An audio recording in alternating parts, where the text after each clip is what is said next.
Tonight, health officials nationwide are on alert for cases of the mumps. 6 states, including Texas, are reporting cases.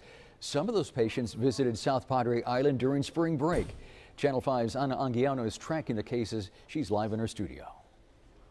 Of the more than 200 mumps cases in Texas, 2 people reported visiting South Padre Island. State health officials say there are 11 others outside of Texas who did too. Tonight, they are dealing with the mumps.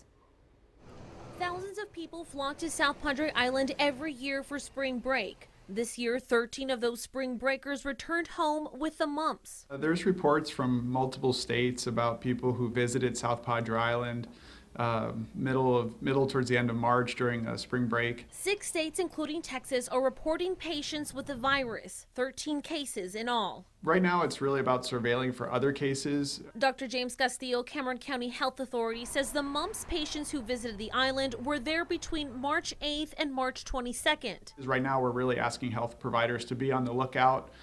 There might be a mumps outbreak. Spokesperson for the Texas Department of State Health Services, Chris Van Dusen, says it will be difficult to track down the source, but says it is not believed the virus originated at the island. It was almost assuredly someone who traveled there who was already infected with mumps. This outbreak comes as Texas is grappling with the highest number of mumps cases since the early 90s. Across the state, 221 people are infected. So far, none of those cases are in the valley. Dr. Castillo says your biggest prevention is vaccination.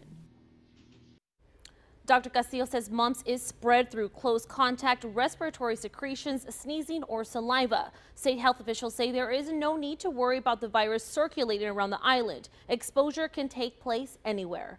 Live in the Channel 5 News studio, Ana Anguiano, Channel 5 News at 6.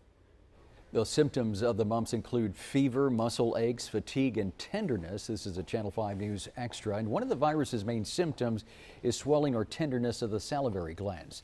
Again, there is no treatment for the virus. It must run its course. Health officials say if you do visit the island, they urge you to wash your hands before eating or touching your eyes.